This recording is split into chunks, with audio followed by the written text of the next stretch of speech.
नमस्कार साथियों, हम लोग पढ़ रहे हैं भारतीय समाज और आज का जो हमारा टॉपिक है वो है जाति व्यवस्था। भारतीय समाज में जाति व्यवस्था। तो चलिए अपना टॉपिक स्टार्ट करते हैं। तो देखिए, जाति व्यवस्था के आधार पे भारतीय समाज को कई भागों व उपभागों में बांटा गया है। समाज में आप देखेंगे तो बहुत सारी जातियां आपको देखने को मिल जाती हैं और कहा जाता है कि जन्म से ही जाति की सदस्यता व्यक्ति को प्राप्त हो जाती है और प्रत्येक जाति का समाज में अपना एक विशिष्ट स्थान होता है। और प्रत्येक जाति में आप देखेंगे तो खान पान एवं सामाजिक गतिविधियों के नियम तथा इसमें एक परंपरागत व्यवसाय भी आपको देखने को मिल जाता है। प्राचीन काल में हम लोगों ने पढ़ा है 4 वर्ण थे, ब्राह्मण, क्षत्रिय, वैश्य एवं शूद्र, और यही कालांतर में जाति के रूप में आगे चल के विकसित हो गए। जाति व्यवस्था भारतीय समाज को अनेक ढंग से प्रभावित करती रही है, जैसा कि आप लोग देखते आए हैं और आपने पढ़ा भी है भारतीय समाज में है किस तरीके से पूरा का पूरा जो स्ट्रक्चर बना लिया भारतीय समाज ने, जिसमें जाति की बहुत बड़ी महत्वपूर्ण भूमिका रही है। जहां आप देखते हैं कुछ जातियां समाज के सबसे निचले पायदान पे रही हैं और वहीं कुछ जातियों को बहुत ज्यादा श्रेष्ठ बना दिया गया, या फिर आप कह सकते हैं स्वघोषित श्रेष्ठता हासिल कर ली उन्होंने। कि मतलब ऐसा उन्होंने कहा कि ब्रह्मा के द्वारा बनाया गया। लेकिन सोचिए कि क्या भगवान ऐसा डिस्क्रिमिनेशन कर सकते हैं? तो ये संभव नहीं है, प्रैक्टिकल तौर पे देखा जाए तो नहीं संभव है। हाँ, समाज को सुचारू रखने के लिए कुछ बुद्धिजीवियों द्वारा 4 वर्ण बनाए गए। फिर आगे यही जो 4 वर्ण थे धीरे धीरे जाति के रूप में विकसित होते चले गए। बस ये आप कहा जा सकता है मोटे मोटे तौर पे, ठीक है। अब बात अगर हम जाति व्यवस्था की करें तो इसमें आप देखेंगे तो जाति व्यवस्था में आपको देखने को मिलता है कि आपका जो काम है आप वही करेंगे, खान पान अपनी जातियों के बीच होगा, वैवाहिक संबंध अपनी जातियों के बीच होगा। तो बुद्धिजीवी समाज अपना वर्चस्व बनाकर समाज के उत्पादन कार्य से अलग कर लिया। इसी का सबसे बेस्ट एग्जाम्पल जो है आपको जाति प्रथा में देखने को मिल जाता है, ठीक है। सुविधा और वर्चस्व को बनाए रखने की सोच यही सबसे बड़ा फैक्टर रही है जाति व्यवस्था को उत्पन्न करने में। तो मतलब जो भी सुविधाएं और वर्चस्व मिल गया था समाज के अपर तबके को, तो वो चाहता था वो चीजें मेंटेन रहें। तो इसी का सबसे बेस्ट एग्जांपल आपको जाति व्यवस्था देखने को मिलती है भारतीय समाज में, ठीक है। और कहा भी जाता है कि इसका जो देखिए धार्मिक और राजनीतिक दोनों रंग आपको देखने को मिल जाते हैं। जहां आप देखते हैं कि ऊपर के जो तबके आते थे ब्राह्मण, उन्होंने धार्मिक रंग दिया जाति का। वहीं पे आप देखेंगे जो क्षत्रिय थे उन्होंने राजनीतिक शौर्य के हिसाब से इस व्यवस्था का समर्थन किया, जाति व्यवस्था का, भारतीय समाज में। और जाति व्यवस्थाओं के लेके बहुत सारे स्टेटमेंट कहे जा सकते हैं। जैसे कि आप देखते हैं तो समकालीन साहित्य में छुआछूत के प्रचलन की जानकारी आपको नहीं मिलती है। कब की बात कर रहे हैं साथियों? ये वैदिक काल की बात कर रहे हैं। लेकिन धीरे धीरे आप देखेंगे तो विभिन्न वर्णों के बीच सामाजिक भेदभाव की जानकारी आपको मिलना शुरू हो गई थी। और ये आपको देखेंगे तो लगभग महाजनपद काल हो गया। इस टाइम पीरियड में आप देखेंगे तो धीरे धीरे आप देखेंगे तो पूरा वर्णों के बीच जो अंतर आपको देखने को मिल जाता है। और यही वजह है कि आप देखेंगे तो जो क्षत्रिय वर्ण था उसमें आप देखेंगे तो बहुत से संप्रदाय के प्रणेता बने, जिसमें आप देखेंगे तो महात्मा बुद्ध हो गए, महावीर स्वामी हो गए। इन्होंने अलग अलग सोचिए बौद्ध धर्म, जैन धर्म जैसे धर्म बना दिए। तो एक तरीके से आप देख सकते हैं यहाँ पे आप देखेंगे तो क्लैश देखने को मिलता है ऊपर के दो तबकों में, ब्राह्मण और क्षत्रियों के बीच, ठीक है। और नेक्स्ट अगर हम बात करते हैं तो एक चीज और आपको देखने को मिलता है, उत्तर वैदिक साहित्य में शूद्रों को शिक्षा के अधिकार से वंचित रखा गया, ठीक है। अब इससे आप कह सकते हैं कि समाज के प्रभावी वर्ग ने समाज के वंचित या कमजोर वर्ग को शिक्षा से वंचित कर दिया, ठीक है।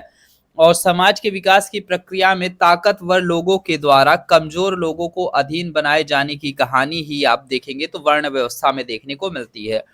तो जब आप प्रारंभिक इतिहास पढ़ते हैं तो वहां देखते हैं समाज लगभग क्या था, समता मूलक समाज था। लगभग सभी लोग समाज में बराबर थे।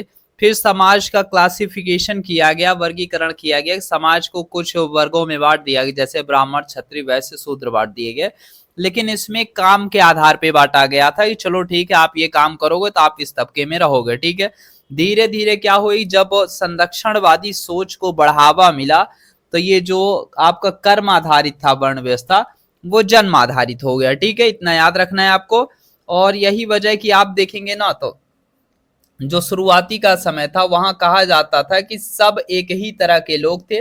जैसे जैसे आर्थिक जीवन में बदलाव आता गया, मजबूत लोगों ने सुविधाओं को बनाए रखने के लिए भेदभाव शुरू कर दिया। ठीक है।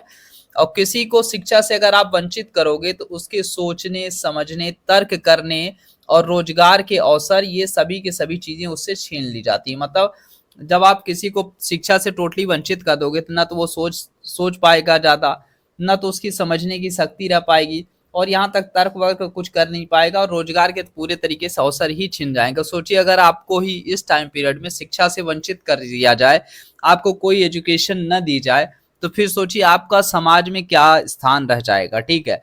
तो यही खास बात आपको देखने को मिलती है जाति व्यवस्था एवं वर्ण व्यवस्था में।